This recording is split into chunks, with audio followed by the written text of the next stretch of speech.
Assalamualaikum, hai teman-teman, balik lagi di Unifa Channel. Terima kasih ya udah klik video ini. Dan buat yang baru ketemu channel aku, salam kenal buat semuanya. Alhamdulillah aku bisa sharing lagi video tentang budgeting. Dan Masya Allah, tabarakallah, kita udah di tahun baru, tahun 2025 ya teman-teman. Gimana kabarnya teman-teman, bunda-bunda semua? Pastinya juga penuh dengan semangat baru ya. Semoga kita semua selalu diberikan kesehatan, kebahagiaan, rezeki yang berkah, dan kemudahan untuk semua rutinitas yang kita jalani. Juga untuk hal-hal baik yang udah kita rencanakan, semoga di tahun ini bisa tercapai, bisa diwujudkan sesuai harapan kita, amin. Untuk budgeting di 2025 ini masih sama aja seperti tahun-tahun sebelumnya. Masih dengan income 3 jutaan yang diusahakan bisa cukup untuk memenuhi banyaknya kebutuhan. Jadi lebih berusaha buat selalu bersyukur, buat konsisten budgeting, dan berusaha juga untuk bisa dapat tambahan income agar kondisi finansial ini bisa lebih baik lagi. Intinya di 2025 ini terus berusaha untuk bisa lebih baik lagi dalam banyak hal dari tahun-tahun sebelumnya. Ini aku buat covernya dulu, aku pakai tema gambar balon, dan ini biar lebih semangat aja ya tiap kali budgeting. Sebelumnya tidak ada niatan ria ataupun pamer, ini hanya sekedar sharing aja. Bagaimana cara aku mengatur keuangan rumah tangga dengan metode budgeting bulanan dari penghasilan harian tidak tetap usaha dagang. Semoga video ini bisa bermanfaat dan semangat budgeting ini bisa nular ke teman-teman juga. Untuk yang aku atur di budgeting bulanan ini, income dari laba dagang yang biasanya untuk besarnya tuh bisa berbeda di tiap bulannya. Karena dari hasil dagang ini harus diatur dan dibagi lagi, sebagian buat kebutuhan hidup, sebagian lagi buat mengembangkan usaha, dan juga untuk pengeluaran kebutuhan di toko ya teman-teman.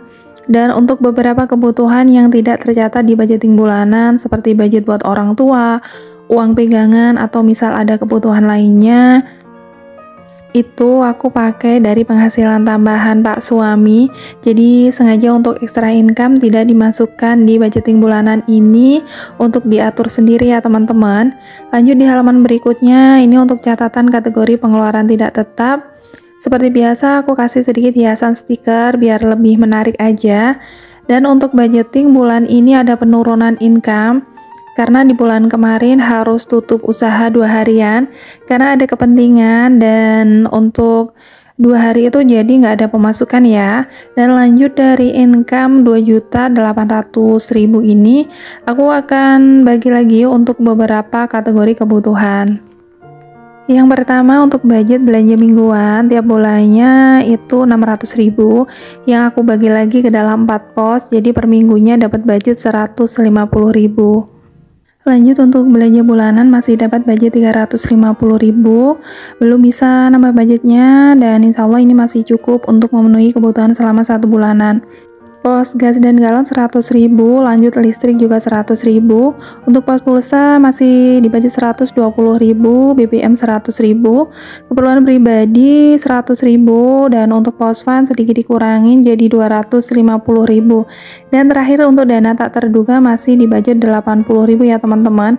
Dan total keseluruhan budgetnya ini untuk pos-pos dari kategori pengeluaran tidak tetap sebesar 1.800.000. Untuk besar budget ini sesuai kebutuhan keluarga kami ya teman-teman, dimana kondisinya kita tinggal berdua, aku dan Mbak suami. Jadi untuk kategori kebutuhan dan juga besar budget itu bisa disesuaikan dengan kondisi keluarga masing-masing. Lanjut aku catat untuk kategori pengeluaran tetap. Ada beberapa pos tabungan, dimulai dari pos tabungan modal. Untuk bulan ini budgetnya 50.000, lanjut tabungan investasi 100.000, dan untuk tabungan dana darurat itu dapat 100.000 di tiap bulannya. Untuk dana servis 50.000, dana kesehatan juga 50.000. Lanjut untuk tabungan sinking fund bulan ini budgetnya 300.000. Dan untuk dana sosial budgetnya juga 300.000, dan terakhir untuk iuran 50.000 di tiap bulannya. Lanjut aku buat catatan untuk tabungan sinking fund Aku catat kategorinya, kemudian targetnya berapa, dan nanti tiap bulannya itu aku catat untuk perubahan saldonya.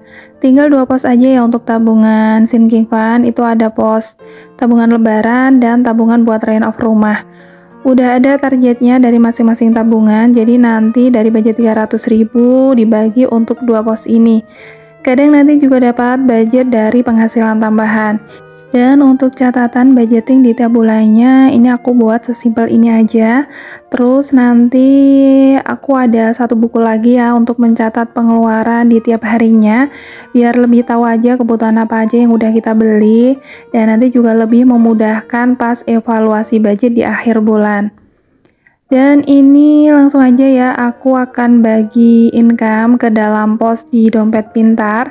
Jadi aku bikin budget plan ini agak telat ya teman-teman. Biasanya pas evaluasi akhir bulan, tapi kemarin nggak sempat buat videonya. Jadi aku sekalian bikin pas di awal bulan saat udah terima income. Dan gimana nih teman-teman untuk budgetingnya, masih bisa konsisten terus kan?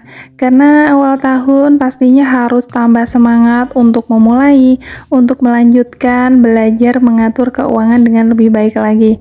Apalagi dengan sharing seperti ini, itu membuat aku pribadi tuh jadi lebih semangat, lebih bisa rutin buat belajar budgeting di tiap bulannya. Dan ini aku langsung isi aja ya, mulai dari pos belanja mingguan. Dari minggu pertama sampai pos minggu keempat itu masing-masing dapat budget sebesar 150.000. Budget ini lebih dari cukup ya, dan seringnya tuh masih dapat sisa recehan pas evaluasi di akhir bulan. Jadi untuk pos-pos kebutuhan utama itu masuk di kategori pengeluaran tidak tetap, karena kadang di tiap bulannya pengeluaran kita tuh bisa berbeda, kadang ngepas, kadang ada sisa, atau pernah juga sampai over budget ya teman-teman. Untuk rencana yang mau aku tambah tuh di budget pos belanja bulanan ini, budgetnya tuh kan 350.000, dan ini tuh dirasa ngepas banget karena buat budget beli beras juga. Terus sekarang tuh harga-harga juga lagi naik, jadi lagi diusahakan bisa dapat tambahan budget tanpa mengurangi budget dari pos lainnya. Untuk pos lainnya ini juga masih dengan budget yang sama, karena memang dirasa tuh budgetnya masih cukup ya teman-teman. Kalau untuk pos keperluan pribadi, ini budgetnya bisa menyesuaikan sesuai dengan kebutuhan, tapi seringnya tuh dapat budget 100.000 di tiap bulannya. Lanjut untuk pos fun, ini budgetnya bisa buat jajan atau makan di luar. Biasanya aku ambilkan itu kurang lebih 10% dari total income. Nanti untuk pengeluarannya tuh bisa dibagi tiap minggunya sesuai kebutuhan. Dan untuk dana tak terduga budgetnya 80.000, itu bisa buat nambah jika ada pos-pos yang kurang budgetnya atau jika ada pengeluaran yang tidak terduga lainnya. Lanjut, aku akan isi ke pos untuk kategori pengeluaran tetap. Itu ada dana servis dan dana kesehatan ya. Masing-masing tuh dapat budget 50.000. Dan untuk dua pos ini bisa sebagai dana darurat versi bulanan. Untuk tabungan sinking fund ini dapat budget 300.000. Jadi untuk budget tabungan itu aku pakai sekitar kurang lebihnya tuh 20% dari total income ya teman-teman. Dan lanjut ke pos dana sosial, itu juga dapat 10% dari income. Dan bulan ini aku budgetkan 300.000. Nanti aku akan bagi lagi buat budget sedekah dan juga budget kondangan.